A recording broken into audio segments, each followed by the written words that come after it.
Hello, ഇന്നത്തെ നമ്മുടെ video എന്ന് പറയുന്നത് വീട്ടിൽ തന്നെ തയ്യാറാക്കിയ ഹെയർ ഓയിലാണ്. മുടിയുടെ ആരോഗ്യത്തിനും നല്ല രീതിയിലുള്ള വളർച്ചയ്ക്കും താരം മാറാനും എല്ലാത്തിനും ഇത് വളരെ നല്ലതാണ്. നല്ല ഫ്രഷ് ആയിട്ടുള്ള നമ്മുടെ പറമ്പിൽ നിന്ന് കിട്ടുന്ന സാധനങ്ങൾ വെച്ചിട്ടാണ് ഇത് ഉണ്ടാക്കുന്നത്. അപ്പം അതിന് വേണ്ടിയിട്ട് ഞാൻ എന്തൊക്കെയാണ് എടുക്കുന്നത് കാണിച്ചു തരാവേ. ഇത് കഞ്ഞെണ്ണയാണ്. തലയിൽ നല്ല തണുപ്പ് കിട്ടാനും അതുപോലെ തന്നെ മുടിക്ക് നല്ലൊരു കറുത്ത കളർ കിട്ടാനും വേണ്ടിയിട്ടാട്ടോ നമ്മളിത് ഉപയോഗിക്കുന്നത്. ഇത് വീട്ടിൽ തന്നെ ഇഷ്ടംപോലെ നമുക്ക് കിട്ടും കേട്ടോ. അപ്പോൾ ഇത് കുറച്ചധികം പറിച്ചെടുക്കുന്നുണ്ടേ. ഇത് മുക്കുറ്റിയാണ്. നമുക്ക് പറമ്പിലൊക്കെ ഇഷ്ടംപോലെ കിട്ടും കേട്ടോ. അപ്പോൾ അതും കുറച്ചധികം പറിച്ചെടുക്കുന്നുണ്ട്. മുക്കുറ്റി നമുക്ക് മുടിയുടെ വളർച്ചയ്ക്ക് മാത്രമല്ല, അതൊരു നല്ലൊരു പച്ചമരുന്നും കൂടിയാണ്.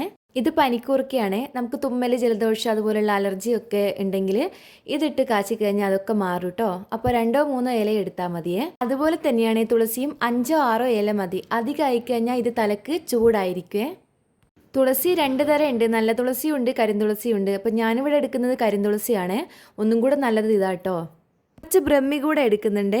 തലയിൽ നല്ല തണുപ്പ് കിട്ടാനും ഓർമ്മശക്തി കൂടാനും ഇതൊക്കെ വളരെ നല്ലതാണ്. തലയിൽ തേക്കാൻ വേണ്ടി മാത്രമല്ല, ബ്രഹ്മി നല്ലൊരു പച്ചമരുന്നും കൂടിയാണല്ലോ. ഇതിൽ ഒഴിച്ചു കൂടാൻ പറ്റാത്തൊരൈറ്റാണ് കറിവേപ്പില. അത് കുറച്ച് അധികം വേണേ. നമ്മുടെ വീട്ടിൽ തന്നെ ഉള്ളതാട്ടോ ഇത്. എണ്ണ കാച്ചുമ്പോൾ നമ്മുടെ വീട്ടിൽ തന്നെ ഉള്ള കറിവേപ്പില എടുക്കുന്നതാണ് കുറച്ചും കൂടെ നല്ലത്. നമ്മൾ കടയിൽ നിന്ന് വാങ്ങിക്കുമ്പോൾ അതിലേക്ക് മരുന്നൊക്കെ അടിച്ചതായിരിക്കില്ലേ കിട്ടുക. അപ്പോൾ നല്ല ഫ്രഷ് ആയിട്ടുള്ളത് തന്നെ എടുക്കണേ. പച്ചമരുന്നുകളുടെ കൂട്ടത്തിൽ ഒഴിച്ചു കൂടാൻ പറ്റാത്ത ഒന്നാണ് കീഴാർനെല്ലി. മുടിയുടെ നല്ല വളർച്ചയ്ക്ക് ഇത് വളരെയേറെ സഹായിക്കുന്നുണ്ട്. അതുകൊണ്ട് ഇതും കുറച്ചധികം പറിച്ചെടുക്കുന്നുണ്ട്. പിന്നെ നമ്മുടെ മെയിൻ ചെമ്പരത്തിപ്പൂവ്. പക്ഷെ അത് കുറച്ചേ കിട്ടിയുള്ളൂ കേട്ടോ. ഇപ്പോൾ പൂവ് വളരെ കുറവാണ്. 5 ഇതൾ ചുവന്ന ചെമ്പരത്തി കിട്ടുവാണെങ്കിൽ ഏറ്റവും നല്ലത് അതാണ്. അതുപോലെ തന്നെ ഒഴിച്ചുകൂടാൻ പറ്റാത്തതാണ് കറ്റാർവാഴ. മഴ പെയ്തുകൊണ്ടാണോ എന്താണെന്നറിയില്ല, കറ്റാർവാഴ തീരെ പോയിട്ടോ. അപ്പൊ ചെറിയ 2 തണ്ട് നമുക്ക് കിട്ടിയിട്ടുണ്ട്. ചെറുതാണെങ്കിലും അത്യാവശ്യം ആയതുകൊണ്ട് ഇത് ഞാൻ എടുക്കുന്നുണ്ട്.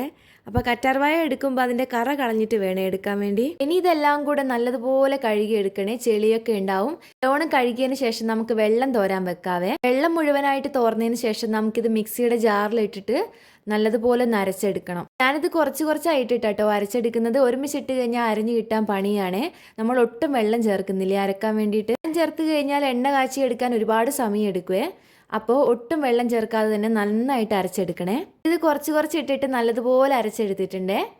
ഇനി നമുക്ക് ഉരുളി അടുപ്പിലേക്ക് വെക്കാം. ഒന്ന് ചൂടായി വരുമ്പോൾ നമുക്ക് എണ്ണ ഒഴിച്ചു കൊടുക്കാം. ഞാനിവിടെ 1 ലിറ്റർ എണ്ണയാട്ടോ എടുത്തിരിക്കുന്നത്. ഒരുപാട് എണ്ണ ഒരുമിച്ച് കാച്ചി വെക്കുന്നതിന് നല്ലത്. നമുക്ക് ആവശ്യമുള്ളത് കുറച്ചായിട്ട് കാച്ചി വെക്കുന്നതാട്ടോ. ഇനി നമുക്ക് ഈ അരപ്പും കൂടി ഇതിലേക്ക് ചേർത്ത് കൊടുത്തിട്ട് നന്നായിട്ട് ഇളക്കിയെടുക്കാവേ.